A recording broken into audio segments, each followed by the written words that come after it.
ব্যক্তিগত তার সাথে আমার কোনো ঝামেলা নাই, কোনোদিন ছিলও না, কোনোদিন হবেও না। সে যেহেতু করেনি, আমার কাছে মনে হচ্ছে সেটা করলো না, কিন্তু এটা অন্যায়, সেই জন্য আমি বলছি। অশ্রাব্য ভাষায় অন্তর্বর্তী সরকারের সাবেক উপদেষ্টা মোস্তফা সারোয়ার ফারুকীর উপর ক্ষোভ ঝেড়েছেন জনপ্রিয় চলচ্চিত্র নির্মাতা অনন্য মামুন। বৃহস্পতিবার ফেসবুকে দেওয়া এক স্ট্যাটাসে উপদেষ্টাকে গালিগালাজ দিয়ে বিস্ফোরক মন্তব্য করে বসেছেন তিনি।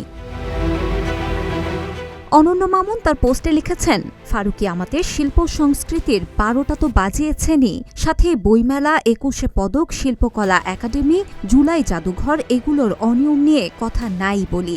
উনি তো রীতিমতো নির্দেশনা দিয়েছিলেন তথ্য মন্ত্রণালয়কে, তাকে না জানিয়ে যেন কোনো কিছু করা না হয়।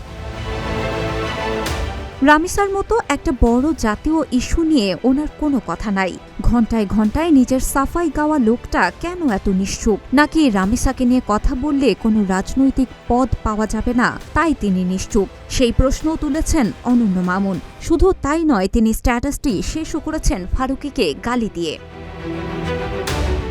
বিস্ফোরক এই স্ট্যাটাসের বিষয়ে যোগাযোগ করলে অনন্য মামুন গ্রিন টিভি ডিজিটালকে বলেন, ফারুকীর সঙ্গে তার ব্যক্তিগত কোনো সমস্যা নেই এবং বিষয়টি নিয়ে আর কোনো কথাও বলতে চান না। বলেন, ফারুকীকে যা বলার ছিল স্ট্যাটাসেই বলে দিয়েছেন। এই পোস্ট নিয়ে আলোচনা হয়, আমার যা বলার আমি পোস্টে বলছি। তো ব্যক্তিগত তার সাথে আমার কোনো ঝামেলা নাই, কোনোদিন ছিলও না, কোনোদিন হবেও না। আমি বলছি ভাই, আমি কিন্তু স্ট্যাটাসটাই কাজ নিয়ে না। আমার কথা, যদি আপনি ন্যায়ের পক্ষে থাকেন, নীতির পক্ষে থাকেন, তাহলে আপনার উচিত ছিল, দেশে যেহেতু আপনাকে নিজে একজন সাংস্কৃতিক মানুষ মনে করেন নিজেকে, নিজে সুন্দর সুন্দর কথা বলেন, উচিত ছিল এরকম একটা জায়গায় এরকম একটা মানুষকে নিয়ে তাকে পোস্ট করার কথা।